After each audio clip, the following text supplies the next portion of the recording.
கௌதம் அதானி இந்தியாவில் 5 மாநிலங்களில் சூரிய மின் உற்பத்தி திட்டங்களுக்காக அவர் லஞ்சம் கொடுத்தாருன்றது. நம்பர் 2, அந்த லஞ்சத்தை எப்படி கொடுத்தாருன்னா மத்திய அரசுக்கு சொந்தமான SECI மூலமாக கொடுத்தாருன்றது.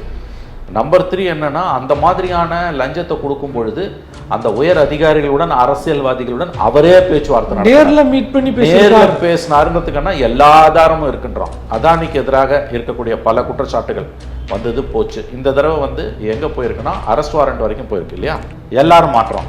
ஸோ கிட்டத்தட்ட இது சர்வ கட்சி ஊழல். இதை வந்து எப்படி பார்க்கணும்னா ஆல் பார்ட்டி கரப்ஷன். எப்படி எல்லா கட்சியும் அதானியோட பாக்கெட்ல இருக்குன்றதுக்கு இது ஒரு சரியான உதாரணம். ராகுல் காந்தி வந்து நடவடிக்கை எடுக்கணும்னு, அதானி மேல நடவடிக்கை எடுக்கணும்னு கோர்றாரு. ஒரு விதத்தில் அவர் கண்ணாடி வீட்டுக்குள்ள இருந்து கல்லடிக்கிறாரோ நான் நினைக்கிறேன். இந்த 3ல் 2 அவருக்கு நெருக்கமானது, சத்தீஸ்கரும் தமிழ்நாடும். தமிழ்நாட்டில் யாருக்கு கொடுத்தாங்கன்றது வெளியில வந்துன்னா அது நாளைக்கு காங்கிரஸுக்கு கூட நெருக்கடியாக மாறலாம். ஜெயலலிதா 5 வருஷம் ஊழல் பண்ண போய் கூட வெளிநாட்டு நீதிமன்றங்களில் தமிழ்நாட்டில் இவ்வளோ பேர் இவ்வளோ லஞ்சம் கொடுத்தான்னு எந்த விதமான இண்டக்ட்மெண்ட்டும் கிடையாது. ஆனால் இன்னைக்கு தமிழ்நாடு புகழ் கொடிகட்டி பறக்குது. டான்கடோக்கு திமுக ஆட்சியில், ஸ்டாலின் ஆட்சியில் வந்து லஞ்சம் கொடுக்கப்பட்டது என்று அமெரிக்க நீதிமன்றத்தில் குற்றப்பத்திரிகை தாக்கல் செய்யப்பட்டிருக்கிறது. இங்க இருக்கக்கூடிய ஆட்சியாளர்களுக்கு பதில் சொல்லணும். டிஎம்கேவோட ஆன்டி பிஜேபி ஸ்டாண்டுன்றது வந்து எந்த அளவுக்கு ஒரு போலியானது என்பதுதான் இந்த டெவலப்மெண்ட்ஸ் வந்து மக்கள் மன்றத்தில் அம்பலப்படுத்தி இருக்கிறது என்று நான் கருதுகிறேன்.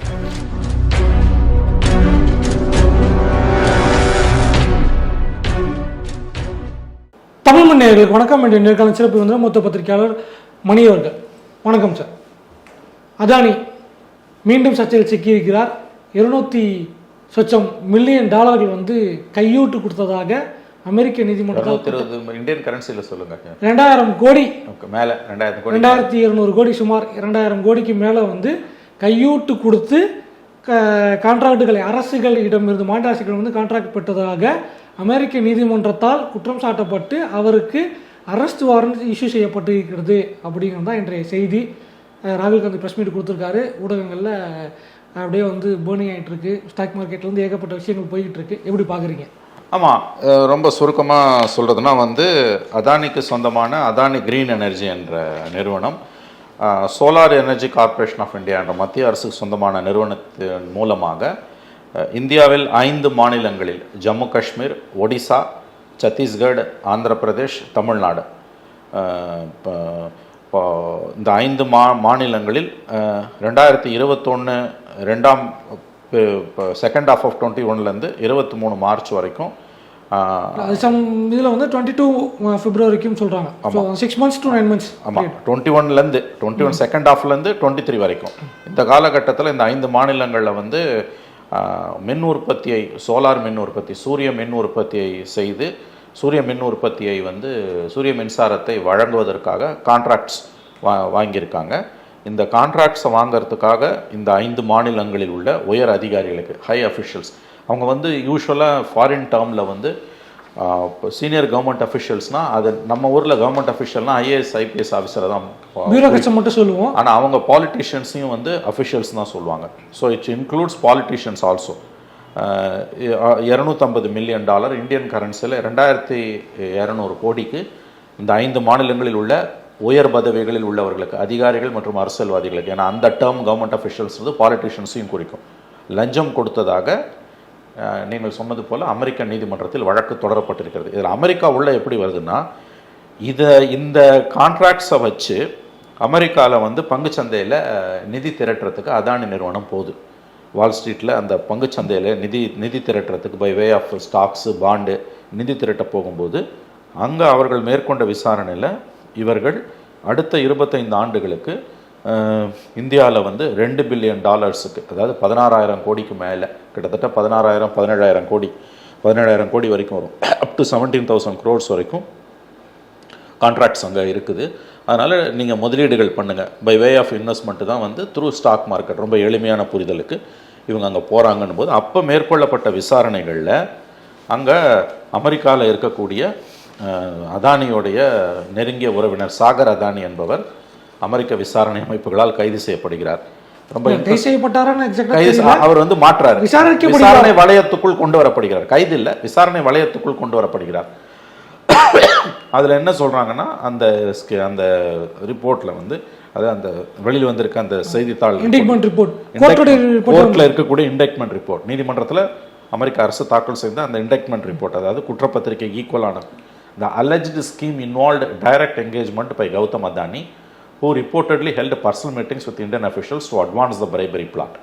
அதாவது நடந்ததாக சொல்லப்படுகிற இந்த சம்பவத்தில் கௌதம் அதானி சம்பந்தப்பட்ட இந்திய அதிகாரிகளை, அதாவது இந்த 5 மாநிலங்களுடைய அதிகாரிகள் பிளஸ் அரசியல்வாதிகள் நேரடியாக சந்தித்து லஞ்சம் கொடுக்கப்படுகிற லஞ்சம் குறித்து பேசியிருக்கிறார். அவர் முன்னாலே பேச்சுவார்த்தை நடந்திருக்கு. Evidence includes electronics communication, detailed spreadsheets and photographs of documents tracking bribe amounts. எவ்வளோ லஞ்சத்தை கொடுத்தாங்கன்றதுக்கான ஆதாரங்கள் வந்து மின்னணு சாதனங்கள், மின்னணு தொடர்பு, electronic communications, detailed spreadsheets and photographs, documents, இந்த ஆவணங்களோட புகைப்படங்கள் இருக்குது. Sagar Adani is said to have used his mobile phone to document specifics of the bribes, while Vinith Jain captured a summary of the bribe payments. அதாவது சாகர் அதானியோட நெருங்கிய உறவினர் தன்னுடைய mobile phone மூலமாக இந்த டாக்குமெண்ட்ஸை வந்து எடுத்திருக்காரு. வினித் ஜெயின் இன்னொரு நெருங்கிய உறவினர் அவருக்கு, அவர் வந்து கம்பெனியில் captured a summary of the bribe payments, அதாவது ஒரு அமௌண்ட்டை அவர் எடுத்துகிட்டு போயிட்டுருக்கார். இதுதான் அந்த சார்ஜ் ஷீட்டில் ரொம்ப டேம்னிங் ரிப்போர்ட்டுனால. ஸோ நீங்கள் கேட்கலாம், இந்தியாவில் லஞ்சம் கொடுத்ததை அமெரிக்காக்காரனுக்கு என்ன கவலை அப்படின்ட்டு.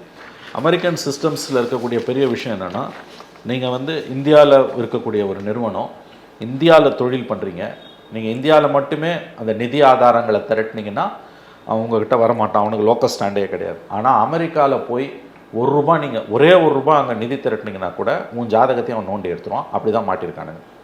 இப்போ இதில் நம்ம கவனிக்க வேண்டிய விஷயம் என்னென்னா, தேசிய அளவில் அதானிக்கு எதிராக இருக்கக்கூடிய பல குற்றச்சாட்டுகள் வந்தது போச்சு. இந்த தடவை வந்து எங்கே போயிருக்குன்னா அரெஸ்ட் வாரண்ட் வரைக்கும் போயிருக்கு இல்லையா.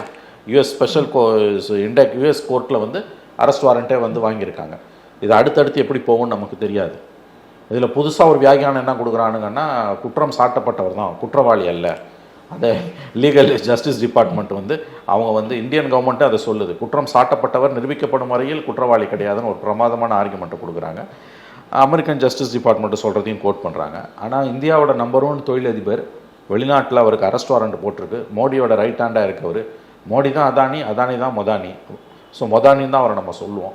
அவருக்கு எதிராக ஒரு அரெஸ்ட் வாரண்ட் வந்திருக்குது. எப்படி வந்திருக்குதுன்னா, இந்தியாவில் இதில் நீங்கள் நல்லா கவனிக்க வேண்டிய 3-4 விஷயம் என்னென்னா, இந்தியாவில் 5 மாநிலங்களில் சூரிய மின் உற்பத்தி திட்டங்களுக்காக அவர் லஞ்சம் கொடுத்தாருன்றது. நம்பர் 2, அந்த லஞ்சத்தை எப்படி கொடுத்தாருன்னா மத்திய அரசுக்கு சொந்தமான SECI மூலமாக கொடுத்தாருன்றது. நம்பர் 3 என்னன்னா, அந்த மாதிரியான லஞ்சத்தை கொடுக்கும் பொழுது அந்த உயர் அதிகாரிகளுடன் அரசியல்வாதிகளுடன் அவரே பேச்சுவார்த்தை நேரில் பேசினாருன்றதுக்கான எல்லா ஆதாரமும் இருக்குன்றான். ஸோ இது ஓப்பன் அண்ட் ஷட் கேஸ்னுவாங்க. ஆகவே இது ரொம்ப அது எப்படி சொல்கிறதுன்னு கேட்டிங்கன்னா, இதில் வந்து அமெரிக்காவில் வந்து 5000 கோடிக்கு மேலே வந்து அவங்க வந்து பணம் திரட்டுறதுக்கு பார்த்துருக்காங்க. அதில் தான் மாட்டியிருக்காங்க அவங்க வந்து. ஸோ $3 பில்லியன் பொழுது வந்து கிட்டத்தட்ட வந்து $3 பில்லியன் உங்களுக்கு எவ்வளோ வருதுன்னு கேட்டிங்கன்னா 25,000 கோடிக்கு மேலே நிதி திரட்ட போகிறாங்க. அதில் தான் இந்த சிக்கல், இந்த பிரச்சனை வெளியில் வருது. $3 பில்லியன் ஃபண்டை ரைஸ் பண்ண போகும்போது தான் இவ்வளோ உண்மையும் வெளியில் வருது. ஏன்னா அங்கே அமெரிக்கன் ஸ்டாக் மார்க்கெட்டில் நீ ரைஸ் பண்ண போகிறேன்னா வந்து ஒரு 600 மில்லியனுக்கான பாண்ட் இஷ்யூ பண்ணுறதுக்கு வெயிட் பண்ணிட்டு இருந்தாங்க. எஸ், அதுக்கு முன்னாடி இந்த பிரேக்கிங் வருது. அதான் இப்போ வந்து $600 பில்லியன் எவ்வளோன்னு கேட்டிங்கன்னா 5000 கோடிக்கு ஒரு பாண்டை இஷ்யூ பண்ணுறதுக்கு, அதாவது நிதி திரட்டுறதுக்கு போனாங்க. 5000 கோடிக்கு நிதி திரட்ட போகும்போது இந்த பிரச்சனை வெளியில் வருது. இதில் இன்னொரு விஷயம் என்னென்னா, ட்ரம்ப் ஜெயித்த பிறகு, ட்ரம்ப்புக்கு வாழ்த்து தெரிவித்த பிறகு 13ஆம் தேதி அதானி அமெரிக்காவில் $10 பில்லியன் இன்வெஸ்ட் பண்ணுறதா அனௌன்ஸ்மெண்ட்டெல்லாம் பண்ணார், ட்விட்டர்லாம் போட்டிருந்தார். ஸோ இந்த பேக்ரவுண்டில் ரொம்ப சிம்பிளாக பேசுகிறதுனா இதுதான் இப்போ இருக்கக்கூடிய விஷயம். இந்த விவகாரத்தில் எதிர்க்கட்சி தலைவர் ராகுல் காந்தி இன்னைக்கு ப்ரெஸ் மீட் கொடுத்துருக்காரு. ப்ரெஸ் மீட்டை நியாயமாக கோரிக்கை வச்சிருக்காரு. அமெரிக்கா இந்திய சட்டங்கள் தான் மதிக்கலன்னா அமெரிக்க சட்டங்களையும் மதிக்கல, எப்படி இன்னும் இது பண்ணிட்டு இருக்காரு. சீஃப் மினிஸ்டர்லாம் நீங்கள் அரெஸ்ட் பண்ணுறீங்க, அதானி மட்டும் ஃப்ரீயாக சுற்றுறாரு, அதானியை அரெஸ்ட் பண்ணணும். ஏற்கனவே செபியில் சார்ஜஸ் வச்சோம், இது பண்ணல. இப்போ நான் அப்போசிஷன் லீடராக இருக்கேன், ஜேபிசிக்கு வர வின்டர் செஷனில் கேட்பேன் அப்படின்னு சொல்லியிருக்காரு. அதானியை கைது பண்ணணும் அப்படின்னு ராகுல் காந்தி சொல்லியிருக்காரு. வழக்கமாக பிஜேபி சப்போர்ட் பண்ணும், ஓகே. இப்போ காங்கிரஸ் வந்து அகைன் அந்த ஸ்டேட்மெண்ட் எடுத்துகிட்டு வராங்க. அதான் இப்போ ராகுல் காந்தியோட லீடர் ஆஃப் த அப்போசிஷன், இதுக்கு முன்னால் இருந்தால் கூட அதை ஒதுக்கி தள்ளலாம். இப்போ அரசியலமைப்பு சாசனத்தால் உருவாக்கப்பட்ட ஒரு பதவியில் இருக்கார் அவர். அந்த அடிப்படையில் அவருடைய கோரிக்கை ப்ளஸ் இந்தியாவோட பிரதான எதிர்க்கட்சி தலைவர் என்கின்ற முறையிலையும் பதவியில் இருந்தாலும் இல்லாட்டியும் அவர் வந்து ஒரு லீடர் ஆஃப் த அப்போசிஷன் தான். இன்றைக்கி லீடர் ஆஃப் த அப்போசிஷனாகவும் இருக்கார். அவரோட இந்த கோரிக்கை, இந்த ப்ரெஸ் கான்ஃபரன்ஸ் முக்கியமானது. இதில் 5 மாநிலங்கள் இண்டெக்ட் ஆகிருக்கு. இந்த 5 மாநிலங்களில் பார்த்தீங்கன்னா ஒன்று பிஜேபி, ஜம்மு காஷ்மீர், ஏன்னா அது பிரசிடென்ட் ரூலில் இருந்தது. பிரசிடென்ட் ரூல்னால் கண்டிப்பாக பிஜேபி சென்ட்ரல் கவர்மெண்ட். ஒன்று வந்து காங்கிரஸ் சத்தீஸ்கர், ஏன்னா அவர் சொன்ன காலகட்டத்தில் பூபேஷ் பகல் காங்கிரஸ் கவர்மெண்ட் தான் அங்கே இருந்தது. 3 வந்து பிராந்திய கட்சிகள். ஒடிசாவில் வந்து நவீன் பட்நாயக் ஜனதாதள், பிஜு ஜனதாதள். ஆந்திர பிரதேஷில் ஜெகன்மோகன் ரெட்டி. தமிழ்நாட்டில் மு.க. ஸ்டாலின். ஸோ 2 தேசிய கட்சிகள், 3 பிராந்திய கட்சிகள். இதில் ராகுல் காந்தி வந்து நடவடிக்கை எடுக்கணும்னு, அதானி மேலே நடவடிக்கை எடுக்கணும்னு கோர்றாரு. ஒரு விதத்தில் அவர் கண்ணாடி வீட்டுக்குள்ளேருந்து கல்லடிக்கிறாரோன்னு நான் நினைக்கிறேன். ஏன்னு கேட்டிங்கன்னா, இந்த 3ல் 2 அவருக்கு நெருக்கமானது, சத்தீஸ்கரும் தமிழ்நாடும். சத்தீஸ்கர் சம்பவத்தப்போ இப்போ பிஜேபி கவர்மெண்ட், சம்பவம் நடந்தப்போ காங்கிரஸ் கவர்மெண்ட். நம்பர் 2 தமிழ்நாட்டில் அப்பையும் இப்பையும் திமுக கவர்மெண்ட், அது காங்கிரஸுக்கு நெருக்கமான கவர்மெண்ட். 3 தேர்தலில் குறிப்பாக 2 இந்தியா கூட்டணி, இந்தியா பிளாக். சரியான வார்த்தை. 3 மாநிலங்களில் 2 மாநிலங்கள் இந்தியா பிளாக். அந்த இந்தியா பிளாக்லேயும் வந்து வெவ்வேறான கருத்துள்ள இந்தியா பிளாக் கிடையாது, ஒத்த கருத்துள்ள இந்தியா பிளாக். இப்போ நீங்கள் வந்து சிபிஎம் எடுத்துக்கிட்டிங்கன்னா ஒரு மாநிலத்தில் ஒன்றா இருப்போம், இன்னொரு மாநிலத்தில் வேற இருப்போம். அதெல்லாம் கிடையாது. தமிழ்நாடு அண்ட் காங்கிரஸும் திமுகவும் ஒரு நாணயத்தின் 2 பக்கங்கள் தான். ஸோ 2 மாநிலங்கள் ராகுல் காந்திக்கு நெருக்கமான மாநிலங்கள். அப்போ இது கண்ணாடி வீட்டுக்குள்ளேருந்து கல்லடிக்கிற கதையை ஆகிடாதா? இந்த விஷயம் வருது. ஸோ ராகுல் காந்தி இதை கேட்கும் பொழுது சத்தீஸ்கரில் யாருக்கு காசு கொடுத்தாங்கன்ற டீட்டெயில் வெளியில் வந்ததுன்னா, அல்லது தமிழ்நாட்டில் அதை அடுத்து பேசுவோம், தமிழ்நாட்டில் யாருக்கு கொடுத்தாங்கன்றது வெளியில் வந்ததுன்னா அது நாளைக்கு காங்கிரஸுக்கே கூட நெருக்கடியாக மாறலாம். ஸோ இந்த விஷயம் இதனுடைய லாஜிக்கல் எண்டுக்கு போச்சுன்னா 2 தேசிய கட்சிகள், 3 பிராந்திய கட்சிகள் கண்டிப்பாக சிக்கலுக்கு உள்ளாவார்கள். முழு டீட்டெயில்ஸ் வெளியில் வந்ததுன்னா. ராகுல் காந்தி அதை பற்றியெல்லாம் கவலைப்படாமல் இன்றைக்கி பேசியிருக்கார், நல்லது. ஆனால் நீங்கள் பார்த்தீங்கன்னா ராகுல் காந்தியோட கட்சியை சார்ந்த முதலமைச்சர்கள் அதானியோட கொஞ்சி குழாவதும், அவரோட வந்து அவருக்கு நற்சான்று பட்டிதம் கொடுப்பதும் வந்து சகஜமாக நடக்குது. இப்போ உதாரணத்துக்கு போன டிசம்பரில் பதவிக்கு வந்து தெலுங்கானாவை சேர்ந்த ரேவந்த் ரெட்டி காங்கிரஸ் முதலமைச்சர் வெளிப்படையாக அதானியை சந்தித்து பேசுகிறார், ரொம்ப வெளிப்படையாக சந்தித்து பேசுகிறார். பேசுகிறது மட்டும் இல்லாமல் அதை நியாயப்படுத்தி பேசுகிறார். நான் அது தப்புன்னு கூட சொல்ல மாட்டேன். ஏன்னா அதானியோட ஆதரவு இல்லாமல் இன்றைக்கி இந்தியாவில் எந்த மாநில அரசுமே நிற்க முடியாது. ஏன்னா Adani is too big to ignore, ஆங்கிலத்தில் சொல்லலாம். ஆகவே அதானியுடைய அந்த உதவி இல்லாமல் எந்த மாநிலமே ஆட்சி செய்ய முடியாதுன்னும் பொழுது இந்த பிரச்சனையோட இன்னொரு பரிமாணம் நமக்கு வருது. ரேவந்த் ரெட்டி நியாயப்படுத்துகிறாரு. ஏன் இப்போ இங்கே வந்து நீங்கள் பார்த்தீங்கன்னா வந்து கர்நாடகாலையும் அதானி இன்வெஸ்ட்மெண்ட்ஸ் இருக்குது. ஸோ இது வந்து ஒரு விஷயம். தமிழ்நாடு விஷயத்துக்கு வந்துன்னா, தமிழ்நாடு விஷயத்துக்கு முன்னாடியே வந்து ராகுல் காந்தி விஷயத்தில் ஒரு கிளாரிஃபிகேஷன் வாங்க. அவர் பேசுறது கரெக்டு தான். அதானி ஊழல் செய்கிறார், மோசடி செய்கிறார், எல்லாம் ஓகே. இங்கே அந்த 5 ஸ்டேட் கார்பரேஷன்ஸ் சொல்கிறாங்க, ஸ்டேட் பவர் டிஸ்ட்ரிபியூஷன் கார்பரேஷன்ஸுக்கு ஃபண்டு கொடுக்கப்பட்டிருக்குது அப்படின்னு. அந்த 54 பக்கம் இண்டெக்மெண்ட்டில் இருக்குது. அந்த 54 பக்கம் இண்டெக்மெண்ட்டில் பேர் இருக்குது. குறிப்பாக சொல்லணும்னா மக்களுக்கு புரியுற மாதிரி தமிழ்நாட்டில் டான்ஜெட்கோடைய பேர் இருக்குது. ஓகே, தமிழ்நாடு மின் பகிர்மான கழகம் அந்த மாதிரி அந்த ஸ்டேட் கார்பரேஷன்ஸோடைய பேர் இருக்குது. அப்படிங்கும் பொழுது இங்கே சத்தீஸ்கரில் ஒரு ஃபண்டு கொடுத்துருப்பாங்க, அங்கே கவர்மெண்ட் ஆஃபீஷியல் கொடுத்துருக்காங்கன்னா அது அரசியல்வாதிகளுக்கு தெரியாமல் கவர்மெண்ட் ஆஃபீஷியல்ஸ் கான்ட்ராக்ட் கொடுத்தாங்களாங்கிற ஒரு கேள்வி இருக்கு. அரசியல்வாதிகளுக்கு ஃபண்டு கொடுத்துருக்காங்கன்னா அது பார்ட்டி ஃபண்டாக உள்ள வந்திருக்கும். பார்ட்டி ஃபண்டா வருது அப்படின்னா அப்போ எய்தர் ஒன்று உங்களுக்கு கவர்மெண்ட்டே ரன் பண்ண தெரியாமல் ஒரு மோசமான ஆட்சி நடத்துனீங்கன்னு ஒத்துக்கணும், இல்லை அப்படின்னா அதான் நீங்கிட்ட காசு வாங்கி எங்கள் கட்சிக்காரங்க காசு நடத்துனாங்கன்னு ஒத்துக்கணும். இதில் 2த்துல எதை ராகுல் காந்தி ஒத்துக்க வருவார்? இல்லை, அதுதான் இதோட அடுத்த கட்டங்களில் ராகுல் காந்திக்கு நெருக்கடி இருக்குது. நான் ஒன்றும் ராகுல் காந்தியை குற்றவாளியை மாற்றலை. ஆனால் இந்த விஷயத்தில் கண்ணாடி வீட்டுக்குள்ளேருந்து ராகுல் காந்தி கல்லடிக்கிறாருன்னு நாம் நினைப்பதற்கு வாய்ப்புகள் அதிகம். அதுக்கான ஒரு கிளாரிஃபிகேஷன் கொடுத்துட்டு இதை பேசியிருக்கலாம். ஆமாம், அது வரும் நாட்களில் இந்த கேள்வி அவரை நோக்கி எழுப்பப்படும். JNK பிரசிடென்ட் ரூலில் அவன் அதிகாரிக்கு தான் கொடுத்துருப்பான், அல்லது டெல்லியில் இருக்க பாலிட்டிஷியன்ஸ் கொடுத்தானா நமக்கு தெரியாது. அங்கே பிஜேபி தான் நீங்கள் squarely responsible because president's rule. மற்ற காங்கிரஸ் ரூல்டு சத்தீஸ்கர், மற்ற 3 ரீஜனல் பார்ட்டிஸ் எல்லாரும் மாற்றோம். ஸோ கிட்டத்தட்ட இது சர்வ கட்சி ஊழல். இதை வந்து எப்படி பார்க்கணும்னா ஆல் பார்ட்டி கரப்ஷன். எப்படி எல்லா கட்சியும் அதானியோட பாக்கெட்டில் இருக்குன்றதுக்கு இது ஒரு சரியான உதாரணம். ஏன்னா இதற்கு முன்னால் குற்றச்சாட்டுகள் வரும்பொழுது டைரெக்டாக வந்து பெனிஃபிஷரிஸ் வந்து சென்ட்ரல் கவர்மெண்ட் தான் இருந்தது, பிஜேபி கவர்மெண்ட் தான் இருந்தது. இப்போ பார்த்தீங்கன்னா நீங்கள் வந்து ஸ்டேட் கவர்மெண்ட்ஸ் உள்ளே வராங்க, அதுவும் வந்து பின் பாயிண்டட் ரெஃபரன்ஸோடு வராங்க. அவன் வந்து ஃபோட்டோகிராஃபிக் எவிடன்ஸ், எலக்ட்ரானிக் எவிடன்ஸ் இருக்குன்றான். எவனுக்கு எவ்வளோ கொடுத்தான் ஸ்ப்ரெட்ஷீட்ன்றது முதற்கொண்டு அங்கே அந்த மொபைல் ஃபோன் அந்த சாகர் அதானி கிட்டேருந்து அமெரிக்கன் எஸ்டாப்ளிஷ்மெண்ட் அமெரிக்கன் லா என்ஃபோர்ஸ்மெண்ட் அதாவது இங்கே ஏஜென்சி வந்து அந்த க்ரீன் எனர்ஜியில் வினித் ஜெயின் ஒருத்தர் இருக்காரு. அவரு இங்கே இருக்க டாக்குமெண்ட்ஸ் ஃபோட்டோகிராஃப் எல்லாம் கலெக்ட் பண்ணி சாகர் ஜெயின் கொடுக்குறாரு. அதை வச்சு அங்கே ஃபண்ட்ஸை மொபிலைஸ் பண்ணுறதுக்கு ஃபண்ட்ஸை ரெடி பண்ணுறதுக்கான வேலையை சாகர் ஜெயின் பார்த்துருக்காரு. பார்க்குறாரு இல்லையா? அப்போ சாகர் ஜெயின் அவங்க சஸ்பெக்ட் பண்ணி தூக்கும்போது விசாரணைக்கு அழைக்கும் போது சாகர் ஜெயினோட மொபைல்லேருந்து இங்கே அவனுக்கு எவ்வளோ காசு கொடுத்தாங்கன்ற எலக்ட்ரானிக் எவிடன்ஸ் அவங்க கைக்கு போகுது. It's a damning indictment, open and shut case, கோர்ட்டுக்கு போகுது. அமெரிக்கன் நீதிமன்றங்களில் இது எல்லாமே இருக்குது. பொலிட்டிக்கலி இது நாளைக்கு காங்கிரஸுக்கு எதிராகவே திரும்பலாம். இப்போ நீங்கள் சொன்ன மாதிரி சத்தீஸ்கரில் வந்து அவன் வந்து கவர்மெண்ட் அஃபிஷியல்ஸ்னு சொல்லும்போது அமெரிக்கன் பார்லன்ஸில், யூஎஸ் பார்லன்ஸ்லேயே ஆகட்டும், யூரோப்பியன் அண்ட் கெனடியன் பார்லன்ஸில், ஃபார் எக்ஸாம்பிள் நிஜார் கேஸில் வந்து ஹை ரேங்கிங் இந்தியன் அஃபிஷியல் யாரை சொன்னான்னா அமித்ஷா தான் சொன்னான். நம்ம ஊரில் வந்து பாலிட்டிஷியன், அவனை பொறுத்த வரைக்கும் மந்திரியாக இருந்தாலும் ஐஏஎஸ் அதிகாரியாக இருந்தாலும் ஹை ரேங்கிங் கவர்மெண்ட் அஃபிஷியல் தான். சத்தீஸ்கரில் யார் காசு கொடுத்தான்? அவன் பார்ட்டி ஃபண்டு வாங்கினானா தனிப்பட்ட முறையில் எவன் வாங்கினான்னு தெரியாது, யார் வாங்கினான்னு தெரியாது. அதிகாரி வாங்கினாலும் அமைச்சர் வாங்கினாலும் அது காங்கிரஸுக்கு தான் கெட்ட பேர், காங்கிரஸுக்கு நல்ல பேர். இது தமிழ்நாட்டுக்கு வந்தீங்கன்னா இவங்களோட கூட்டணி கட்சி. அப்போ 40% ஆஃப் த கம்ப்ளைண்ட் ராகுலுக்கு எதிராக திரும்புது, காங்கிரஸுக்கு எதிராக திரும்புது. காங்கிரஸ் கண்ணாடி வீட்டுக்குள்ளேருந்து கல்லடிக்குது என்று கூட இந்த விஷயத்தை நாம் நிச்சயமாக சொல்ல முடியும். இதில் தமிழ்நாடு பெர்ஸ்பெக்டிவ் வரும் சார். தமிழ்நாட்டில் இப்போ வந்து டான்ஜெட்கோடைய பேர் வந்து அந்த இண்டக்ட்மெண்ட்டில் இருக்குது. நம்ம பல்வேறு இடங்களில் அதை படிக்க முடியுது, தெளிவாக போட்டிருக்காங்க. டான்ஜெட்கோ அப்படிங்கிறத அப்ரிவேஷனோட போட்டிருக்காங்க, ஷார்ட் ஃபார்மாக கூட போடல, அப்ரிவேஷனாக போட்டிருக்காங்க, மீட் பண்ணியிருக்காங்கிற விஷயம்லாம் சொல்லப்பட்டிருக்குது. இங்கே வந்து தமிழ்நாட்டுடைய இப்போதைய துணை முதலமைச்சர், அன்றைக்கு அமைச்சராக இருந்தாரான்னு நினைக்கிறேன், இல்லை வந்து மேபி எம்எல்ஏவாக இருந்திருக்கலாம், பேசும்பொழுது மோடி விமானி இல்லாமல் கூட போகலாம், அதானி இல்லாமல் அமைச்சராக மாறின பிறகு சொன்னது, விமானி இல்லாமல் கூட போகலாம், அதானி இல்லாமல் போக மாட்டார் அப்படின்னாரு. இன்னைக்கு இவங்க ஆட்சிக்கு வந்த பிறகு தான் நடந்திருக்கு. பட் இதில் வந்து மின்சாரத்துறை அமைச்சர் செந்தில் பாலாஜி வந்து நாங்கள் ஒப்பந்தமே போடலை அப்படின்னு ஒரு ஸ்டேட்மெண்ட்டை அவரையும் சொல்கிறார். அவர் சொல்கிறாரு. ஆனால் வந்து டான்ஜெட்கோ பேர் வந்து எப்படி உள்ள வருது, எந்த ஆங்கிளில் உள்ள வருது? டான்ஜெட்கோ பேர் எப்படி உள்ள வருது அப்படின்னா 2 ஸ்டேட்மெண்ட் இருக்குது. ஒன்று வந்து ராம்தாஸ் கொடுத்த ஸ்டேட்மெண்ட், அதன் அடிப்படையில் பார்க்கும்போது செப்டம்பர் 16 இவங்க வந்து எந்த ஆண்டு 2021 செப்டம்பர் 16 இவங்க வந்து ஒரு ஒப்பந்தம் போடுறாங்க. டான்ஜெட்கோவும் எஸ்சிசிஐயும் போடுறாங்க.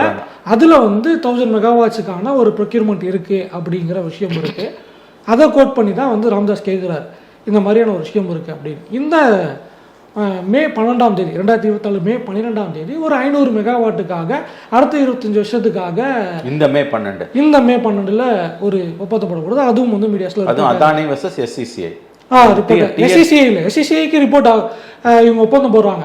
எஸ்சிசிஐக்கு பின்னாடி அதானி இருக்கார். ஓகே, தமிழ்நாடும் டான்ஜெட்கோவும் எஸ்சிசிஐயும் போடுறாங்க, எஸ்சிசிஐக்கு பின்னால அதானி இருக்கார். ஓகே, ஸோ இவங்க வந்து டைரக்டா அதானியோட போட்டிருக்காங்களா?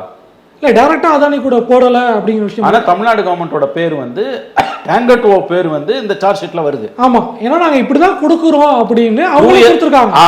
த்ரூ எஸ்சிசிஐ தான் நாங்கள் பிரைக் பண்றோம்னு அதானியே கொடுத்த வாக்கு மூலம் வந்து எலக்ட்ரானிக் எவிடன்ஸ் மூலமா கன்ஃபார்ம் ஆகும். ஆமா, ஏன்னா அந்த இண்டக்ட்மெண்ட்ல எஸ்சிசிஐ பேரும் இருக்கு. எஸ்சிசிஐ பேரும் இருக்கு. எஸ். இன்னொரு விஷயம் வந்து இதுல கேள்வி அங்க வருது அப்படின்னா டிஎன்இஆர்சி அவங்க வந்து ஒரு விஷயம் எடுத்துட்டு வராங்க.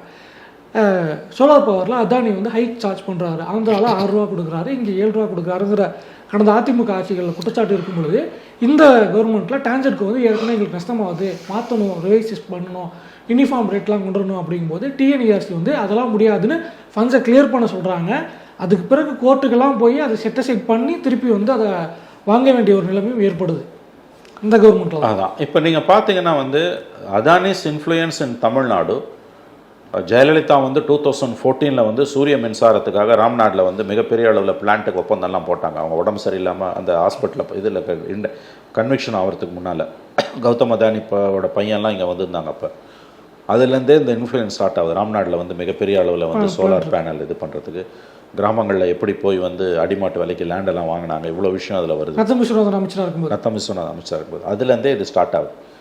21 வந்து இது ஏதோ கவர்மெண்ட் மாறின உடனே இவங்க வந்து அதானியா விமானி இல்லாமல் போவார், அதானி இல்லாமல் போகிற அந்த டைலாகெல்லாம் வந்து ஊரை ஏமாத்துறது. ஆக்சுவலி இவங்க எந்த அளவுக்கு இன்ஃப்ளூயன்ஸாக இருந்தாங்கன்றது இப்போ இதில் நல்லாவே தெரியுது.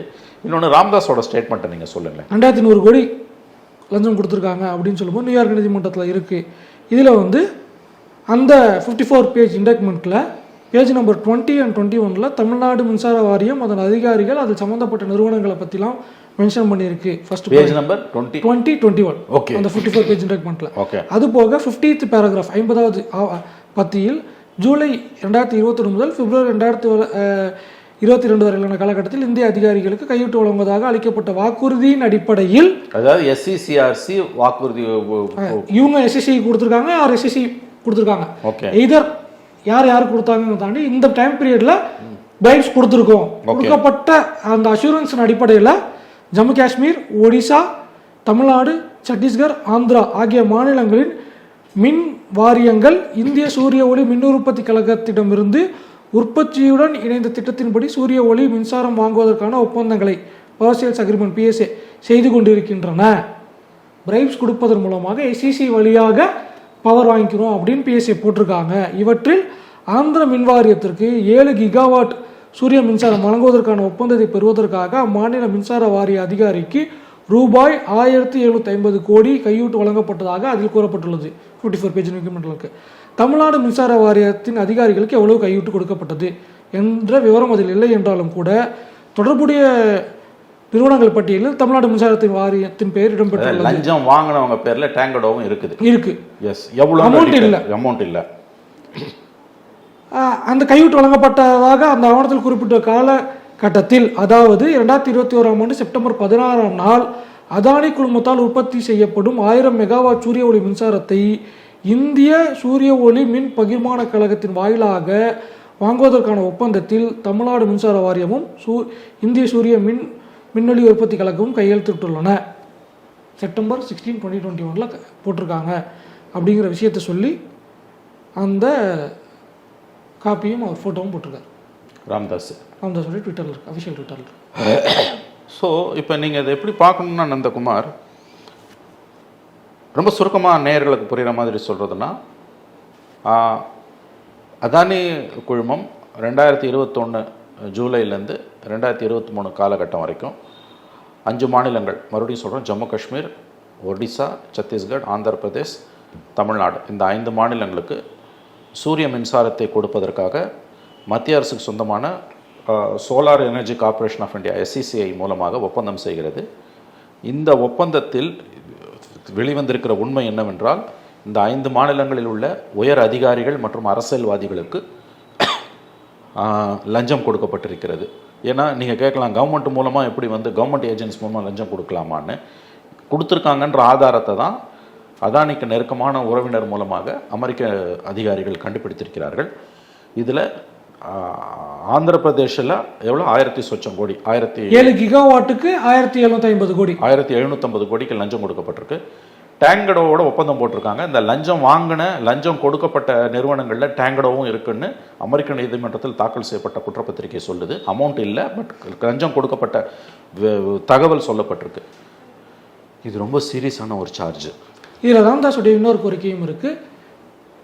ஜூலை 10ஆம் தேதி அதானி சித்தரஞ்சன் சாலையில் முதல்வரை சந்தித்தார். இந்த ஆண்டு ஜூலை 10ஆம் தேதி தேர்தல் முடிவுகளுக்கு பிறகு. இன்னும் சொல்ல போனால் ஜூலை 2ஆம் தேதி நிலக்கரி ஊழல் தொடர்பாக அதானி குழுமத்தின் மீது மின்சார வாரியத்தின் மீதான அந்த நிலக்கரி முறைகேடுக்கு விசாரணை செய்யலாம் அப்படின்னு 1.5 வருஷம் கழிச்சு DVACக்கு அப்ரூவல் கொடுத்த பிறகு கரெக்டாக ஒரு வாரத்தில் அவர் பார்த்தார் அப்படிங்கிறது. எக்ஸாக்டாக அதில் 1ஆம் தேதி அவர் பார்த்தார். ஜூலை 10ஆம் தேதி சித்தரஞ்சன் சாலையில் முதலமைச்சர் ஸ்டாலினை கௌதம் அதானி சந்தித்தார் என்று டாக்டர் ராமதாஸ் அவர்கள் கூறுகிறார்.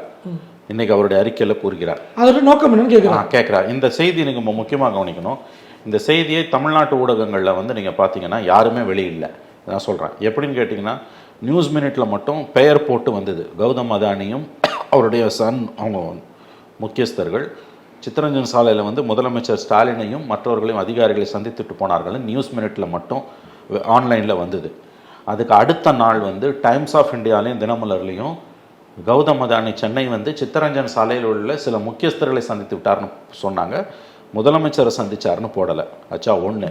ரெண்டாவது, இப்போ உதயநிதி ஸ்டாலின் துணை முதலமைச்சராக நியமிக்கப்பட்ட பிறகு 2 நாட்களில் அவரை கௌதம் அதானுடைய மகன் கிரண் அதானி சந்தித்ததாக பெயரை குறிப்பிட்டு தினமலரில் மட்டும் செய்தி வந்தது. இந்த 2 செய்திகளுக்கும் முதலமைச்சர் தரப்பிலிருந்தோ அரசாங்கத்தின் தரப்பிலிருந்தோ எந்த மறுப்பும் வெளிவரவில்லை. இன்றைக்கு முதல் முறையாக தமிழ்நாட்டில் உள்ள ஒரு அங்கீகரிக்கப்பட்ட கட்சியின் அங்கீகரிக்கப்பட்ட கட்சியின் தலைவர் டாக்டர் ராமதாஸ் ஜூலை 10ஆம் தேதி ஸ்டாலினை சித்தரஞ்சன் சாலையில் அதானி சந்தித்தார் என்று வெளிப்படையாக சொல்லுகிறார். ஏன்னா இந்த மாதிரி சந்தித்தாங்கன்னு சொல்கிறதையே வந்து இது வரைக்கும் எல்லாரும் தவிர்த்துட்டு வந்த கட்டத்தில் இன்னைக்கு ராமதாஸ் இதை சொல்லியிருக்கார். ஸோ இந்த விவகாரத்தில் நம்ம பார்க்க வேண்டியது என்னென்னா, அதானியுடன் பல மாநில முதலமைச்சர்கள் சந்திக்கும் பொழுது அந்த சந்திப்பு வெளிப்படையாக இருக்கிறது, including Congress government. Revanth Reddy photos இருக்குது, சைன் பண்ணி எல்லாம் வெளிப்படையாக இருக்காங்க. இங்கே அந்த சந்திப்பையே ரகசியமாக வச்சுட்டு இப்படிப்பட்ட ஒரு சிக்கல் தமிழ்நாட்டுக்கு, ஒரு குற்றச்சாட்டு தமிழ்நாட்டு மேலே வருது. டேங்கடோ வெளிப்படையாக சொல்கிறதுனா, ரொம்ப சுருக்கமாக சொல்கிறதுனா, மறுபடியும் இது பேசுதான் நினைக்க வேண்டாம். சுருக்கமாக சொல்கிறதுனா, அதானி 5 மாநிலங்களில் அதிகாரிகளுக்கு அரசியல்வாதிகள் கொடுத்த லஞ்சத்தில் தமிழ்நாட்டோட பேரும் இருக்குது, டேங்கடோ பேர் இருக்குது, தமிழ்நாடு மின் பகிர்மான கழகத்தோட பேர் இருக்குது. அமௌண்ட்டு தான் இல்லையா ஒழிய லஞ்சம் கொடுத்துருக்காங்கன்னு அமெரிக்க நீதிமன்றத்தில் தகவல் வெளியில் வந்திருக்குது. இது வரைக்கும் தமிழ்நாடு கவர்மெண்ட் என்ன ரியாக்ட் பண்ணாங்க? செந்தில் பாலாஜியோட ரியாக்ஷன் ஒன்று வந்து, செந்தில் பாலாஜி கிட்ட மைக் போட்டாங்க, நாங்கள் வந்து அதானி குழுமத்து கூட கடந்த 3 வருஷத்தில் எந்த ஒரு கான்ட்ராக்டும் சைன் பண்ணல அப்படின்னு ஒரு விஷயம் சொல்லியிருக்காரு. இதில் வந்து தெளிவாக நானும் சொல்லிடுறேன், த்ரூ SCCI மூலமாக தான் இந்த ஊழல் இண்டெக்ட்மெண்ட் சொல்லியிருக்காங்க. அதுலேயும் போக இன்னொரு கிளாரிஃபிகேஷன் என்னன்னா, அதானி குழுமத்து கூட 2021-22 வந்து ஒரு டேட்டா சென்டருக்கு ஒரு இதை தமிழ்நாடு கவர்மெண்ட் சைன் பண்ணியிருக்காங்க. இந்த 2024 உலக முதலீட்டாளர் மாநாடு சென்னையில் நடத்தினாங்க, எல்லாத்துக்கும் ஜனவரியில் நடத்துனாங்கன்னு நினைக்கிறேன். அதில் 42,000 கோடி 40,000 கோடி சொச்சத்துக்கு 42,250 கோடிக்கு அதானி முதலீடு பண்ணுறதாக வாக்குறுதி கொடுத்துருக்கார். அதில் அதானியோடைய பவரும் இருக்கு. 3 நிறுவனங்கள் சொல்லியிருக்கார், அதில் ஒன்று அதானியோடைய. செந்தில் பாலாஜி வசதியாக தப்பித்து ஓடுகிறார், அதானியோட அக்ரிமெண்ட் போடலன்னு. விஷயம் நீ அதானியோட போட்டன்னு கிடையாது. யூஎஸ் கோர்ட்டில் இருக்கக்கூடிய indictment through SCCI Adani bribe பண்ணான்றதும், SCCI பிரைப் பண்ணது ஆன் பிஹாஃப் ஆஃப் அதானின்றதும் இண்டெக்ட்மெண்ட்டில் இருக்குது. அப்போ SCCIயோட இண்டெக்ட்மெண்ட்டில் டேங்கடோ இருக்குன்னா நீங்கள் அதானி கிட்ட வாங்கியிருக்கீங்கன்னு தான் அர்த்தம். இதுக்கு பதில் வந்து டேங்கடோ லஞ்சம் வாங்கலன்னு இருக்கணுமே தவிர, நாங்கள் அதானியோட தொடர்பு இல்லைன்னு சொல்றது விஷமத்தனமாக அவர் கவனத்தை திசை திருப்புறார். செய்தியாளர்கள் விவரம் அறியாமல் இருந்திருக்காங்க. 2024 அடுத்த 25 ஆண்டுகளுக்கு 500 மெகாவாட்டுக்கான ஒப்பந்தத்துக்கு டான்ஜெட்கோக்கு அனுமதி அளிக்கப்பட்டிருக்கிறது. யாரோட? SCCIயோட. அதாங்க டைரக்டா இவங்க இப்ப என்ன சொல்றாங்க, எங்களுக்கு அதானியோட ஒப்பந்தம் இல்லைன்றாங்க. அது மேற்பார்வைக்கு பார்த்தா கரெக்டா போறோம். இண்டெக்ட்மெண்ட்ல எங்கேயுமே அதானி டைரக்டா கொடுத்தாருன்னு இல்லை, த்ரூ SCCI கொடுத்தாருன்னு இருக்குது. த்ரூ SCCI கொடுத்ததுக்கு எலக்ட்ரானிக் எவிடன்ஸ் இருக்குது அண்ட் ஆல் எவிடன்சஸ் இருக்குது. ஸோ அதானி தான் டைரக்டா உங்களுக்கு கொடுத்துருக்காரு. வாங்கின 5 பேர்ல உங்க பேர் இருக்குது. இல்லனா இங்க இருக்க டான்ஜெட்கோ பேரையா யுஎஸ் கோர்ட்ல அவன் ஏன் போட போறான்? இப்படி ஒரு ஆர்கனைசேஷன் இந்த வியாக்கியானமே ரொம்ப ரொம்ப வீக்கா இருக்குது என்பதுதான் முக்கியமான விஷயம். I think for the first time Stalin government வந்த பிறகு எழுந்திருக்கக்கூடிய மிகப்பெரிய குற்றச்சாட்டு இது. கடந்த 3.5 ஆண்டுகளை, சரியா 3.5 ஆண்டுகளாவது, இந்த நவம்பரோட சரியா 3.5 ஆண்டுகளாவது, எவ்வளோ 42 மாதம் ஆகுது, கரெக்டாக 42 months. மே 7ஆம் தேதி வந்தாங்க, இப்போ நவம்பர் 21, கரெக்டாக 42 months ஆகுது. இந்த 42 monthsல வந்திருக்கக்கூடிய சர்வதேச அளவில் புகழ்பெற்ற ஊழல் குற்றச்சாட்டில் நம்ம மாற்றோம். தமிழ்நாடு மாட்டுது. ஜெயலலிதா 5 வருஷம் ஊழல் பண்ண போய் கூட வெளிநாட்டு நீதிமன்றங்களில் தமிழ்நாட்டில் இவ்வளோ பேர் இவ்வளோ லஞ்சம் கொடுத்தான்னு எந்த விதமான இண்டக்ட்மெண்ட்டும் கிடையாது. ஆனால் இன்றைக்கி தமிழ்நாடு புகழ் கொடிகட்டி பறக்குது. சின்ன கிளாரிஃபிகேஷன் சார், ஏற்கனவே இதே அதானியால் இங்கே பிரச்சனைகள் நடந்திருக்கு, ஊழல் இருக்குது. பட் இங்கே வந்து திமுக அரசு அதை விசாரிக்கலை அப்படிங்கிற விஷயம் இருக்குது. ஃபினான்ஷியல் எக்ஸ்பிரஸ் வந்து இந்தோனேஷியா வந்து கோடி இறக்குமதி பண்ணப்போ ஸ்கேம்ஸ் நடந்துச்சு, அதுக்கான டிவிஎஸ்சி விசாரணை கொடுக்காத வரைக்கும் இங்கே இழுதடிக்கப்பட்டுச்சு அறப்போர் இயக்கத்தில். அந்த அறப்போர் இயக்கத்துக்கான டிவிஎஸ்சிக்கு வந்து பர்மிஷன் கிராண்ட் பண்ண அடுத்த வாரம் தான் வந்து அதானி பார்த்துட்டு போனார். ஏற்கனவே கோலில் இருந்துச்சு, இப்போ சோலார்லேயும் அதானி செஞ்சுருக்கார் அப்படிங்கிறதான் இப்போ எடுத்துக்கலாம். இங்கே மறைச்சாங்க, யூஎஸ்ல மாட்டிக்கிட்டாங்க. எஸ், நீங்கள் மறைச்சி. அதான் இன்றைக்கி இருக்க மாடர்ன் வேர்ல்டோட முக்கியமான ஒரு அம்சம் என்னென்னா, நீங்கள் இந்தியாவுக்குள்ளே ஒரு தொழிலதிபர் ஒரு மாநிலத்தில் தொழில் பண்ணுறதுக்கு லஞ்சம் கொடுத்தாருன்னா அவர் வெளிநாட்டில் போய் ₹1 நிதி திரட்ட முயற்சி பண்ணால் கூட மாட்டிப்பார். இதுதான் இதில் இருக்கக்கூடிய விஷயம். அதாவது வந்து சிலரை சில நாள் ஏமாற்றலாம், பலரை சில நாள் ஏமாற்றலாம், எல்லாரையும் எல்லா நாள் ஏமாற்ற முடியாதுன்றது இன்றைக்கி வந்திருக்குது. இது வந்து நம்ம இன்னொன்று என்ன பார்க்கணும்னு கேட்டிங்கன்னா, இது எந்த அளவுக்கு இனிமேல் வந்து பெரிதாக்கப்படும். ஏன்னா வந்து இன்றைக்கி இந்தியன் மீடியாவில் நீங்கள் பார்த்தீங்கன்னா பிஸ்னஸ் ஸ்டாண்டர்டில் வந்திருக்குது, இண்டுவில் வந்திருக்கு, ஏகப்பட்ட மீடியாஸ் எல்லா மீடியாஸ்லையும் வந்துருக்கு. இப்போ அடுத்தடுத்த நாட்களில் அது எப்படி ஃபேன் அவுட் ஆகும் நம்ம பார்க்கணும். ஹிண்டன்பர்க் ரிப்போர்ட் வந்தப்போ இப்படி தான் நம்ம முதல்ல ரொம்ப நாள் பேசினோம், ஆனால் அதுக்கு பிறகு அது வந்து அடங்கி போச்சு. ஆனால் ஹிண்டன்பர்க் ரிப்போர்ட்டுங்க இதுக்குமான ஒரு வித்தியாசம் என்னென்னு கேட்டிங்கன்னா, ஹிண்டன்பர்க் ரிப்போர்ட் வந்து ரிப்போர்ட்டாக தான் இருந்ததே ஒழிய அமெரிக்கன் ஜுடிஷியல் சிஸ்டத்துக்குள்ளே அது போல் எங்கள் அமெரிக்கன் ஜுடிஷியல் சிஸ்டத்துக்குள்ளே போயிருக்கு. நீங்கள் இன்னொன்று கவனிக்கணும், இந்தியா மீதான அமெரிக்க நீதித்துறையின் பார்வை மிகப்பெரிய அளவில் இன்றைக்கி வர ஆரம்பிச்சிருக்கு. ஒன்று பன்னூன் கேஸ், உங்களுக்கு தெரியும், அமெரிக்காவில் இருக்கக்கூடிய சீக்கிய தீவிரவாதி, தனிநாடு கேட்டு போராடக்கூடிய அமெரிக்க மற்றும் கனட சிட்டிசன்ஷிப் குடியுரிமை பெற்ற இந்தியாவில் பிறந்த பன்னூன் என்கின்ற அந்த சீக்கிய தீவிரவாதி அமெரிக்காவுக்குள்ள அந்த பன்னூனை வந்து கொலை பண்ணுறதுக்கு அவன் இந்தியாவுக்கு எதிராக அவர் பேசுகிறாருன்னு இந்தியாவோட உளவு அமைப்போட அந்த பேர்னா ராஜீவ் குப்தாவை என்னமோ அவர் வந்து அந்த அதிகாரி சதி செய்தார் என்று ஏற்கனவே அமெரிக்கன் ஃபெடரல் கோர்ட்டில் நியூயார்க் கோர்ட்டில் FBI சார்ஜ் ஷீட் ஃபைல் பண்ணியிருக்கான். அவர் ஹையர் பண்ண ஹிட்மேன் அந்த குப்தான்றவரை செக்கோஸ்லோவேக்கியாவிலேருந்து நாடு கடத்தி கொண்டு போயிட்டாங்க. இந்த கேஸில் நாங்கள் செய்யலைன்னு இந்தியாவை சொல்லலை, அவர் ரோக் எலிமெண்ட்டு, அவர் ராவோட இது வரைக்கும் இல்லைன்ட்டாங்க. முன்னாடி இருந்தார் இப்போ இல்லைன்ட்டாங்க. அந்த விஷயத்தில் அஜித் டோவல் வரைக்கும் கை நீளுதுன்றாங்க. அஜித் டோவலுக்கு வாரண்ட் போடுவாங்கலாம் பேசினாங்க. அந்த சார்ஜ் ஷீட்டில் பேரும் இருக்குது, அஜித் டோவல் பேரும் இருக்குது. இது ஒரு கேஸு. இப்போ பிரைபு பண்ணாங்கன்னு அதானி கேஸ் வந்திருக்கு. ஸோ அமெரிக்காவுக்குள்ளே இது வரைக்கும் இந்தியாவுக்கு இவ்வளவு பெரிய தலைகுனிவை எந்த பிரதம மந்திரியும் எந்த ஒரு அரசும் கொண்டு வந்தது கிடையாது. இன்ஃபேக்ட் இந்த சம்மந்தமாக வந்து டேட்டா ஸ்கால்லேருந்து எடுத்துக்கிட்டு இருக்கும்போது வந்து ப்ளூம்பர்கில் ஒரு ஆர்டிகல் வந்திருக்கு, யூஎஸ்பிஎஸ் ப்ளூம்பர்கில். அவங்க என்ன சொல்கிறாங்கன்னா, அதானியோடைய குளோபல் ஆம்பிஷன்ஸுக்கு இது ஒரு பெரிய தடையாக இருக்கும் அப்படின்னு சொன்னது இல்லாமல் அமெரிக்கன் இன்வெஸ்டர்ஸ் வந்து 2 வாட்டி சூடுபட்டுட்டாங்க, இனிமேல் அதானிக்கிட்டேயும் போக மாட்டாங்க, இந்தியன் பிஸ்னஸ் மேன்ஸ்கிட்டையும் அவ்வளோ சீக்கிரம் போக மாட்டாங்க. ஹிண்டன்பர்க் ரிப்போர்ட் வரும்போதே ஒரு வாட்டி சூடுபட்டாங்க. இது 2வது விஷயம். So Indian business mens investors கிட்ட அமெரிக்கன் ஃபண்ட்ஸ், அதாவது இந்தியன் மார்க்கெட்டை இது பண்ணும்போது அவங்க கொஞ்சம் பயப்படுவாங்க, தயங்குவாங்க. கண்டிப்பாக அதானிக்கிட்ட போக மாட்டாங்க.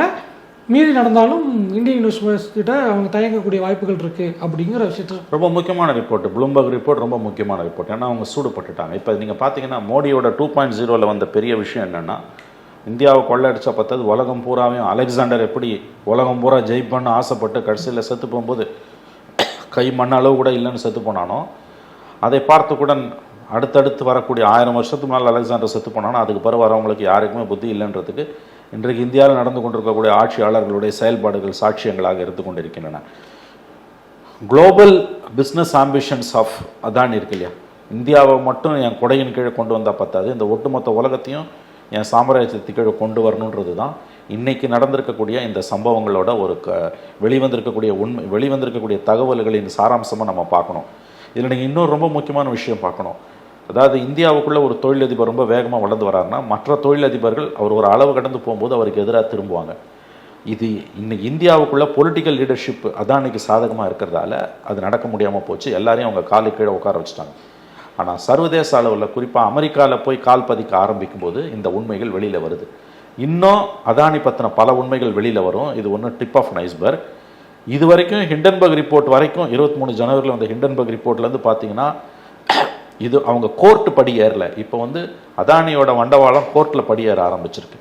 ஸோ ப்ளூம்பர்க் ரிப்போர்ட் மாதிரி குளோபல் ஆம்பிஷன்ஸ், அவரோட பிஸ்னஸுக்கான குளோபல் ஆம்பிஷன்ஸ் வந்து இனிமேல் பெரிய அளவில் அடி வாங்கும்.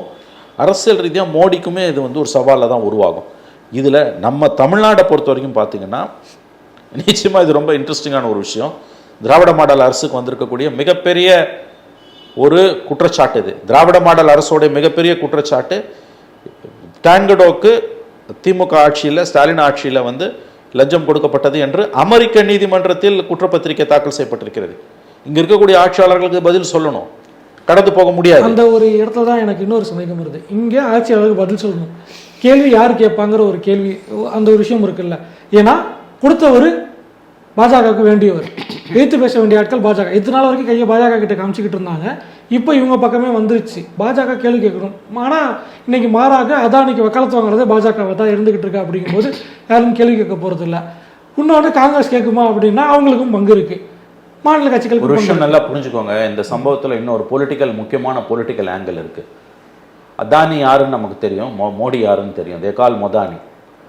நீங்கள் டைரெக்டாக பிஜேபியோட உறவு வைக்கணும்னு அவசியமே கிடையாது. வச்சிங்கன்னா இங்கே பொலிட்டிக்கலாக டூம் ஆகிடுவீங்க. நீங்கள் திரும்ப திமுக கூட்டணி ஏன் ஜெயிக்குதுன்னா பிஜேபிக்கு எதிராக இருக்கிற ஒரே காரணத்தால் தான் ஜெயிக்குது. பிகாஸ் தமிழ்நாட்டில் ஒரு லைட் போஸ்ட் தெருவில் இருக்க லைட் விளக்கு கம்பத்தை கேட்டால் கூட அது ஆன்டி பிஜேபின்னும். அதை நீங்கள் நல்லா யூஸ் பண்ணிக்கிறீங்க, 3 எலெக்ஷனில் ஜெயிக்கிறீங்க. நீங்கள் டைரெக்டாக பிஜேபியோட உறவு வைக்கணும்னு அவசியமே இல்லை. பிஜேபியோட பிஸ்னஸ் இன்ட்ரெஸ்ட், எக்கனாமிக் அஜெண்டா, பிஜேபியோட ரிலீஜியஸ் அஜெண்டா, கல்ச்சுரல் அஜெண்டா இதெல்லாம் உள்ளே கொண்டு வந்தோம்னாலே அவங்களுக்கு போதும். இப்போ அதானிக்கு வெண்சாமரம் வீசுறது மூலமாக ரத்தன கம்பளம் விரிச்சிங்கன்றது நல்லா தெரியுது. இதை விட மோடிக்கு சந்தோஷம் தரக்கூடிய விஷயம் எதுவுமே இருக்க முடியாது. ரெண்டாவது முக்கியமான விஷயம், முருகர் மாநாடு போன்ற விஷயங்கள் அவங்களோட கம்யூனல் அஜெண்டாவை நீங்கள் உள்ளே கொண்டு வர ஆரம்பிச்சிட்டிங்க. இதெல்லாம் வச்சு பார்த்தீங்கனாலே பிஜேபியோட கம்யூனல் அஜெண்டாவுக்கு பொலிட்டிக்கல் அஜெண்டானே வச்சுப்போமே டீசெண்டாக. பிஜேபியோட பொலிட்டிக்கல் அஜெண்டாவை இங்கே திமுக அரசு செயல்படுத்திக்கிட்டு இருக்குது என்பது தான் இதில் தெரியக்கூடிய உண்மை. இது இருந்துன்னா மோடிக்கு போதுமேங்க, பிஜேபிக்கு போதுமேங்க. அப்போ அவங்களுக்கு வந்து டைரெக்டாக அலையன்ஸ் வைக்கணும்னு அவசியம் இல்லை. அலையன்ஸ் வச்சா தோற்றுருவோன்றது அவங்களுக்கு தெரியும். இங்கே வந்து ஆட்சி பண்ண போகிறதும் கிடையாது. அவங்களுக்கு அவங்களோட எக்கனாமிக் அஜெண்டாவும் பிஸ்னஸ் எம்பையரும் இங்கே எஸ்டாப்ளிஷ் ஆனால் போதும். அண்டு கம்யூனல் அஜெண்டா எஸ்டாப்ளிஷ் ஆனால் போதும். அதுக்கு தான் வந்து முருகர் மாநாடு, கோயிலில் கொண்டு போய் வந்து பசங்களை வந்து பாடல் அதுன்னா அது வந்து கந்த சஷ்டி கவசம் பாட வைக்கிறது, இந்த மாதிரியான விஷயங்கள்லாம் நல்லா தெரிஞ்சுக்கோங்க. இந்த டெவலப்மெண்ட்டோட அதானிக்கு அமெரிக்க நீதிமன்றத்தில் அரெஸ்ட் வாரண்ட் போட்டிருக்காங்க. இதோட முக்கியமான எதற்காக அரெஸ்ட் வாரண்ட், என்னைக்கு அரெஸ்ட் வாரண்ட்னா அப்ளை ஆகணும், அவர் அப்பியர் ஆகணும். அங்கே அப்பியர் ஆகுறதுக்கு அவங்க வந்து சார்ஜஸ் இண்டிக்மெண்ட்ல அரெஸ்ட் வாரண்ட் வச்சிருக்காங்க. அட்டார்னி வந்து ஃபைல் பண்ணியிருக்காரு. அதுக்கப்புறம் அவங்க வந்து ப்ரொசீட் பண்ணுவாங்கல்ல. அது இது வந்து ஒரு போராரா இல்லையா அது வேற விஷயம். டேமேஜ் தான். இப்போ நம்ம இதில் பார்க்க வேண்டிய விஷயம் என்னன்னா, தமிழ்நாடு பாலிடிக்ஸ் சென்ட்ரிக்கே இதை பார்க்க வேண்டிய விஷயம் என்னன்னா, அதானி தான் மோடி தான் அதானி. அதனால தான் மொதானின்னு அதை நம்ம சொல்கிறோம். பிஜேபி தான் அதானி தான் பிஜேபி. அதானியோட பிஸ்னஸ் இன்ட்ரெஸ்ட்டுக்கு தமிழ்நாடு கவர்மெண்ட்டு, இந்த கவர்மெண்ட் ஸ்டாலின் கவர்மெண்ட் வந்து உடந்தையாக இருந்திருக்கு அப்படின்றது வந்து பிஜேபி திமுகக்கிடையே இருக்கக்கூடிய அந்த ஒரு உறவு, கள்ள உறவுன்னு சொல்கிறாங்க அல்லது நல்ல உறவுன்றாங்க. ஆக்சுவலாக இவங்க தான் வந்து அவங்களோட ரிலேஷன்ஷிப்பில் இருக்காங்க, ஏடிஎம்கே கிடையாதுன்னு சொல்லக்கூடிய அந்த வாதம் வலுப்பெறும் வகையில் தான் இந்த குற்றச்சாட்டு இருக்குது. நீங்கள் இந்த தமிழ்நாடு பாலிடிக்ஸ் சென்ட்ரிக்காக இதை பார்த்தீங்கன்னா நீங்கள் ஒரு முடிவுக்கு தான் வர முடியும். இதை நீங்கள் பொலிட்டிக்கலாக இன்டர்பிரேட் பண்ணுறீங்கன்னா எப்படி புரிஞ்சுக்கணும்னு கேட்டிங்கன்னா, நந்தகுமார்,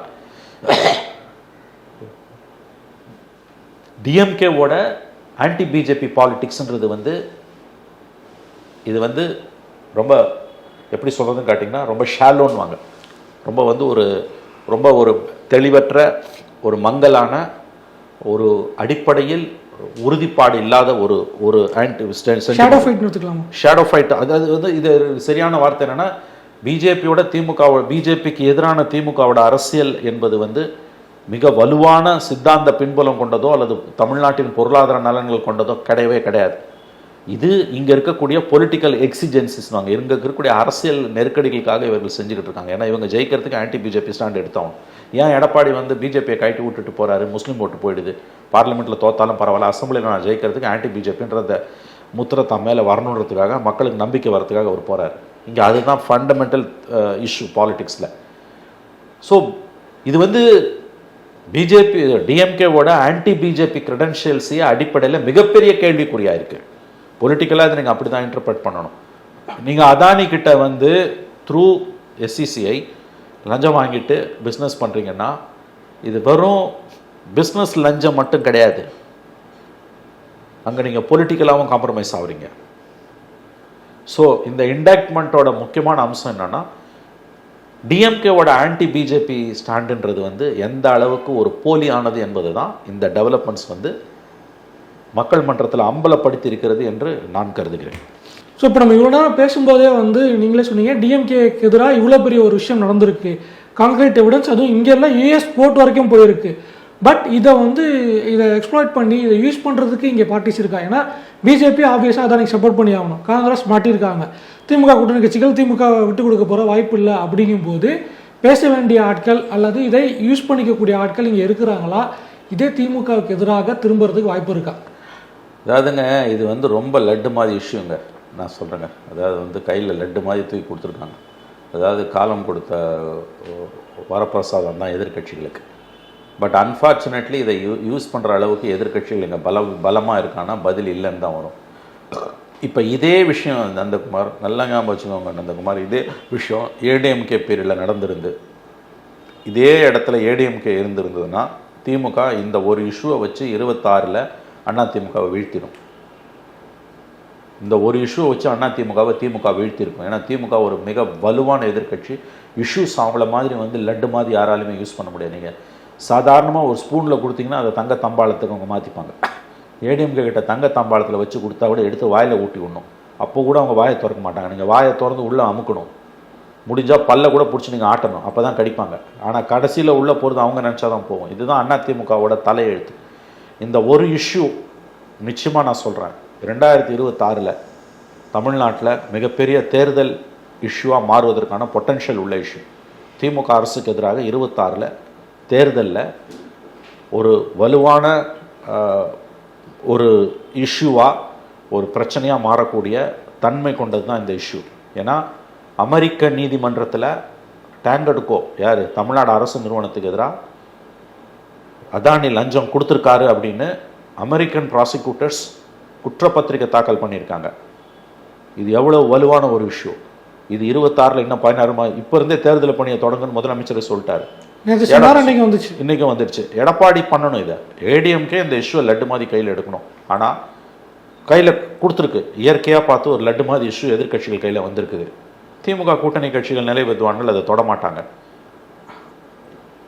எதிர்கட்சிகளுக்கு குறிப்பாக ஏடிஎம்கேக்கு இந்த இஷ்யூ லட்டு மாதிரி கையில் மாட்டியிருக்கு. பாமக ரொம்ப அழகாக அதை பேசுகிறாங்க. அவங்க இன்ஃபேக்ட் ராம்தாஸ் ஒருத்தர் தான் அது ரொம்ப கரெக்டாக துல்லியமாக பேசுகிறார். இன்றைக்கி இந்த இஷ்யூவை ஏடிஎம்கே சரியான விதத்தில் கையாண்டுதுன்னா இது மிகப்பெரிய நெருக்கடியாக 26 திமுக எதிராக மாறும். அந்த பொட்டன்ஷியல் இந்த இஷ்யூவில் இருக்குது.